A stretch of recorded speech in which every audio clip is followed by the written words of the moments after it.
How's it going, guys? And welcome to the showdown between the High Elves led by TYRION and the Beastmen, who are going to be led by a foul Beast Lord atop his mighty chariot. So let's jump right into this match, guys, and have some fun. Now, the tale of the tape for the High Elves. In Vanguard, I do have two groups of the Illyrian Reaver Archers. And as I've said, I think they're one of the best units on the roster. You can see very good melee stats, 32, 34, 27. So if they end up having to fight Centaurs or Centaurs with throwing axes, they should be able to outclass most of those troops, or at the very least contend with them. And on top of that, very good range at 140 and pretty solid missile damage. So definitely one of my favorite units against the Beastmen. And for our infantry core, we're doing it again. We're going back. We're giving the White Lines another chance.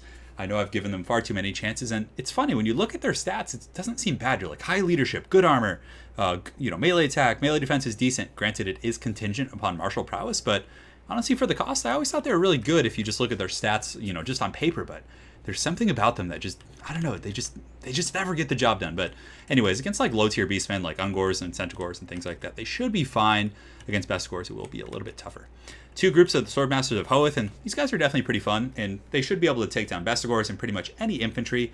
A little susceptible to being kited and things like that, but I think they'll be the ones anchoring my front line.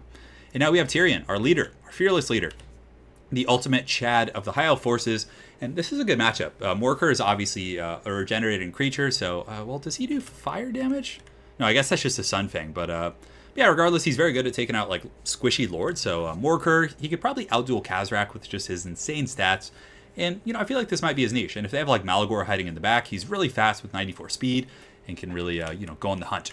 We do have a Lore Master of Hoeth, Spirit Leech, and Earthblood. And then in the back, we do have a couple archers. We have the Lothern Seaguard, which I think are very good in this matchup. Oftentimes, the Beastmen are going to be harassing their back line with Centaurs, which are large entities, or even Minotaurs or things like that could burst through. So having these guys with charged defense and anti-large and really good defensive stats, I think is pretty solid. So we do also have a Noble. Noble's ready to party. Anti-large, AP, just, good in general.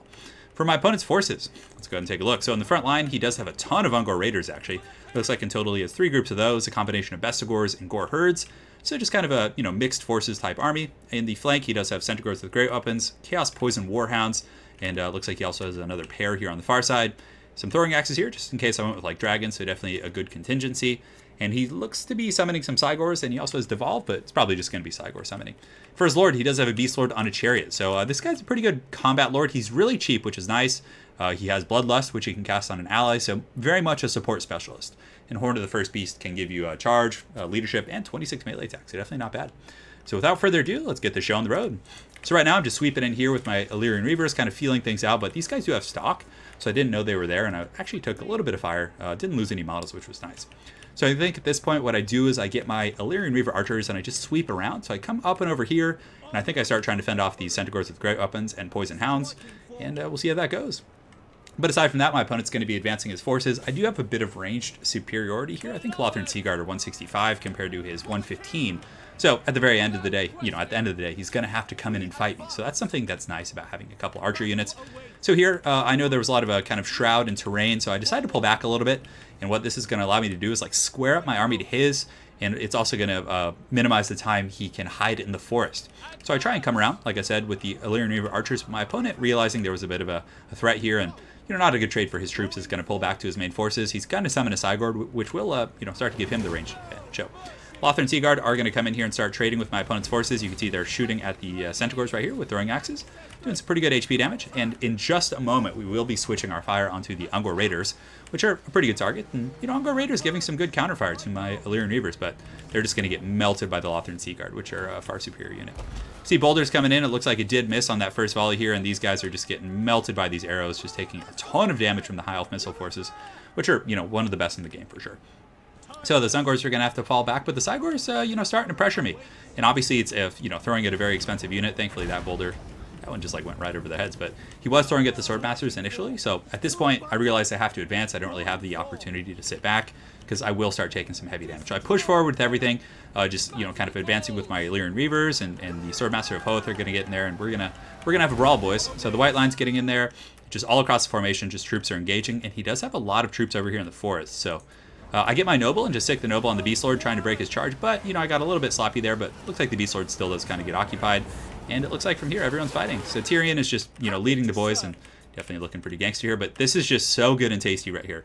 The Ungor Raiders and everyone kind of blobbed up in Sunfang. It did get nerfed. It used to be like an instant cast, which I really didn't think that was that bad, but now your opponents have time to react. But these guys are going to get roasted so hard, so you can see that entire formation there just get Sunfanged. And in the meantime, it looks like some of his Cygors here are just kind of shooting in. So over here, we do have our White Lions kind of holding the formation, and this is what I'm talking about. Like, they're taking, I don't know if there was something else, but they're taking a ton of damage from these chaff troops, these core herds, which is so weird. He does get in the back line with some of these Bestigor herds, and it looks like the horn of the first beast is up, so it's going to give him a charge bonus. And I got a little bit sloppy pushing up my Lothern Seaguard, who I did have attacking the Cygor, but they got ranged a little bit, so they marched out of position. But the Swordmasters of Hoth have turned to face these Bestigors, who are, you know, pretty juiced, 66 melee attack right now, so they are no joke. They will take a lot of damage because of their low melee defense, though, which is nice. But the fight is under the way, and over here, Tyrion and the boys have just cleaved this formation. So the Sunfang was able to just roast those beasts. Now I have Swordmasters pushing back, just going for the Cygor, trying to muck him up, and a really nice boulder throw that just takes out a ton of those Lothern Seaguard. In the meantime, I've just been using my Reavers in the back to just kind of skirmish and fight, you know, his troops back here, but he's going to be collapsing in with a lot. So he may, if I were him, I'd probably send the Hounds on the Archers, because the Hounds obviously are infantry side, so the bonus versus large won't matter here. But it looks like he might just try and swarm my Illyrian Reavers, who are very fast. Excuse me. In their own right. My voice is just so dry. I actually streamed earlier in the day. But anyways, Lothern Seaguard here just getting just monster mashed, but thankfully they do have that anti-large, and will trade very effectively with you know, Centaurs and units like that. So, you know, initially it looked like I was in a pretty advantageous position. If you take a look, like, I cleaved through his main line pretty quickly, but now it's starting to turn a little bit. The bounce power pretty heavily in my opponent's favor, largely due, in fact, to the Cygor back here, which is obviously kind of, you know, amplifying his, or give him a bit of a false bloat to the bounce of power. But regardless, the Swordmaster of Hoth are definitely paying their dues and outclassing the Beastmen Great Weapon Infantry and just kind of, you know, pushing them off the battlefield, hopefully. So a couple of groups of those. The Loremaster of Hoth is still fighting here, being an absolute pimp, and he was pretty beat up, but still, you know, in pretty good spirits, although I guess he's shaken at this point. Over here we have another fight. Lothern Seaguard are just fighting off hordes of Centaurs, and Tyrion, of course, was able to outduel the Beast Lord, and the Beast Lord can't run from him because he has 70 speed to Tyrion's, you know, fairly high values. So we just have a wild battle. You can just see the Beastmen just pushing through, just trying to cleave these Lothern Seaguard, just getting all nice and rowdy up in here, but thankfully they have very good leadership, and Tyrion, the ultimate Chad, is nearby. In the back, we do have a bit of a skirmish, so the Hounds, you know, got separated. He sent the Centaurs back and chased with the Hounds, which I actually like that tactic because it's going to force me to deal with these things. But regardless, the Lothern Seaguard are very, not Lothern Seaguard, the Illyrian Reaver Archers are very, very good in melee, and you can see that they're able to just punish those Hounds in a sandwich maneuver, as we call it. And yeah, the Hounds are broken. Should be able to get them back to the battlefield, and it will definitely be very healthy. So now the bounce power is coming back towards the middle a little bit because his summoned Cygor is, you know, rapidly dissipating here. He's at about 700 HP. Some of these Swordmaster of Hoth have overextended, and their martial prowess is now gone. Still have very good stats with 46 melee attack, but obviously they will go down much quicker, and they do route off to that big boy there. I don't think it was a terror route. So basically just a big, you know, blob fight here. So Tyrion and this noble, as well as the heroes of the High Elves. You can see all these elite troops just holding with a couple white lines, and this is going to be a very pitched fight, but definitely a very good kind of what's it called, Sunfang situation. So if it stays fighting like this and Sunfang comes off cooldown, I should be able to roast those guys. I don't really remember how it happened, or if it happened at all. But the Beast Lord did try and come back into the fight. He did rally, but I get my Illyrian Reavers on him, which is going to be invaluable, because if this guy did get back to this main blob right here, he would be able to do huge kind of a support. He horned the first beast, leadership stuff, just all kinds of that. And my Illyrian Reaver Archers just coming in and just those epic leaping attacks, very reminiscent of Helm's Deep. And they get in there and get some really nice charges. And obviously these are chaff Beastmen troops, so they're going to be routing relatively quickly here.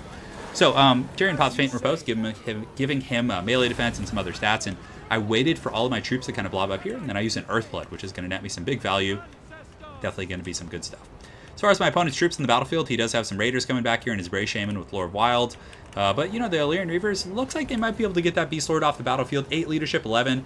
But my opponent very well played here. He does get his Hounds and his Bestigors and is able to kind of screen me out. And he just barely squeaks away. So against factions like Beastmen, which are relatively low leadership, you know, killing his Lord would be a huge deal. But it looks like he's going to be able to squeak away. Probably rally in a moment. But Tyrion and the boys are actually able to break the center pocket. So Tyrion and this Noble, that was like a synchronized leap right there between the two of them. You can see they're just punting Beastmen forces everywhere. The Loremaster of Hoth just being especially gangster with his only 36 kills, but nonetheless he's doing pretty good. My apologies for the attack helicopters outside. Must be some wild times in LA. But the bounce bar for the first time in the game is shifting in my favor a little bit, and the elite High Elf force is really kind of just tanking and fighting to the bitter end. And the Illyrian Reavers have been doing a great job, just, you know, trying to fend off Centaurs and just picking off troops as they, you know, try and rat off the battlefield. Even looks like they might break some of these Bestigors if they can do a little bit more damage. But yeah, and I wonder who's faster. These guys have 95 speed to the 90. Oh, looks like they shattered or broke. Yeah, anyways, we'll check here. So 90 speed. So these guys are a little bit faster, but if you're manually clicking and running, they can do a lot of damage on their retreat. So here Tyrion is just going to be chasing down these squishy Beastmen, heroic units, and that's why I think if there's a matchup in which he's really good, it's probably this one, because he's able to really optimize his combat stats and against those lightly armored targets. So over here in the forest, you can see the Beastmen forces are shattering, and that's going to be it. So the High Elves were able to pull out the W. It was a very good game. The White Lines did it okay, 115, 66, 58. Some of them even got more kills than the Swordmasters, but obviously these guys were focus fired a little bit more. But I like the Infantry Corps. I think, you could get away with using Spearmen and then Swordmasters, or, some combination of that. Obviously, there's a multitude of ways to take on this matchup. You can use very heavy Dragon Prince play, and then support the Dragon Princes with Illyrian Reaver Archers, so they can just pick off, the throwing axes and the Centaurs and the Poison Hounds, and then the Dragon Princes can just ravage the infantry. So there's a multitude of ways to play it, but I definitely like this build, and Tyrion did a really good job. His 2 Sunfangs, which he got, were just game-changing, so definitely pleased with that. For my opponent's forces, the Beast Lord, it was cool. Like, he went very wide and then had a Beast Lord to augment the stats of his low-tier troops and really make those Bestigors be able to contend, so I thought that was really cool. And obviously the Raiders, I was pretty happy with their performance from my opponents. It gave him some counter skirmishing and just be able to poke down some of my targets. Like, I didn't bring the shields on one of my Lothran Sea Guard, and I think they took quite a bit of damage there. So very well played to my opponent, I think I don't know how you'd say that. Turd, not turd. Oh god. So very well played. We'll just call you Turd for now. So look forward to facing you again on ladder, and hopefully you guys enjoyed this High Elf versus Beastmen showdown. Take care, guys.